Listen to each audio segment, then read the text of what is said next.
We got a 210G. We're putting a 28-inch dangle saw on. Pretty much like every other one, it's just a little different. On a John Deere, I always pick power up off this solenoid. It's a good spot to get 24 volts. It goes on and off with the key, so you don't have to ever worry about a switch being stuck and running the battery dead, stuff like that. That's where I pick up ground. I chase my wire right down along the inside of these bolts is a nice place to run it. And then it goes through here and I bring it up to my diode strip. I bring the joystick from the wire from the joystick. You got to take off the first two panels and then we run it from in behind the seat, but I'll show you in a second.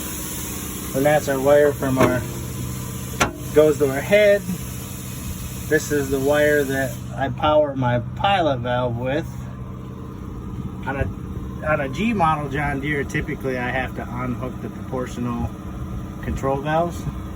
This one doesn't even have auxiliaries, so we use the bucket cylinder, which if you're not switching back and forth much is a good way to do it, and you know, you don't have to have auxiliaries in order to run it, so it's cheaper on the customer.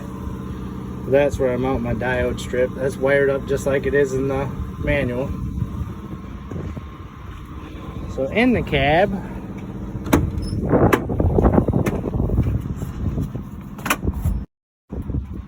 we always mount our joystick on our right hand. There's our sticker. It's wired up just like the sticker. Takes an 03 bushing, and then you have to have a 12 mil by 1.75 stud. You can't get the stud out of the new G model joystick, so you gotta make your own stud. I typically send one with it. This is where all the pilot lines come out of the joystick. I always cut a notch in it and just run my joystick wire. You can see it right there in, and then it goes down through the bottom of the floor, and then I run it back to that compartment.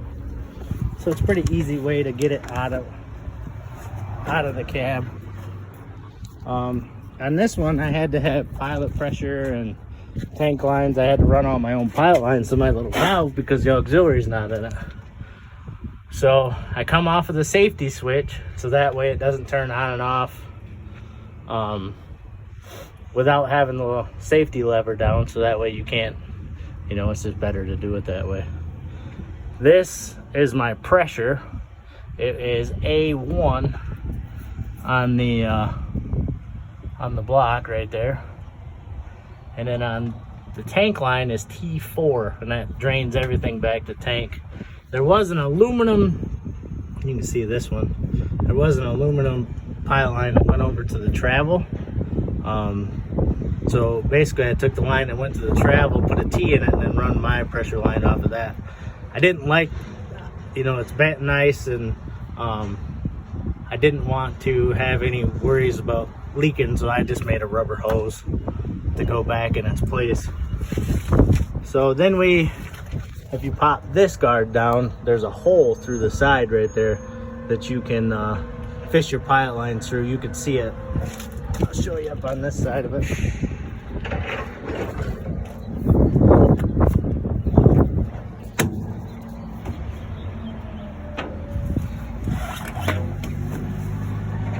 So you can see right down there, that's where that hole is that you fish your pilot line through. That's where I mounted our pilot valve. It's marked right on there which one's pressure, which one's tank, and which one's a work port. So I originally hooked it onto there, but that won't give me enough flow. You got to hook it through that aluminum block. But I left these plugged off so that way it doesn't pressurize anything. This is the opposite bucket curl, so that way I don't have any worries when they're moving the joystick that there's pressure and stuff. And then if they want to hook it up, they can just unplug it. But I had to go right there. It is the third one down and the second one in. The hose had an H on it, so I just took that off and plugged it, and that allowed me to talk to the sensors I need to in order to get flow out there. I was only getting 15 gallons a minute, and then after we did some discussion, we had to do that, and we got up to 56. This is my return line for my saw. That's a number 12 BSP fitting that you need. We just converted everything to JIC, so we run that right back in. That goes through the oil cooler. And then this is my tank, or my case drain. It goes right back in the tank. This is a number 6 BSP fitting. And then I made two 12-foot hoses and so I did a 12 and a 12 for the 1/2 inch, and a 12 and a 12 for the return. And then I left them 10 foot here.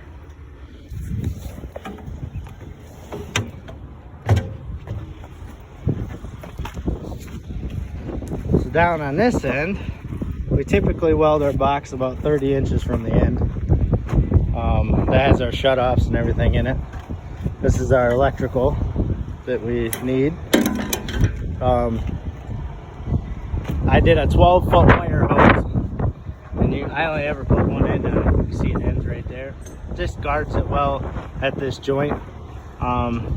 This is a number 12 O-ring face seal on this one, and that hose was 84 inches. So I'll get some video of it running and hooking up and whatnot, but there she is.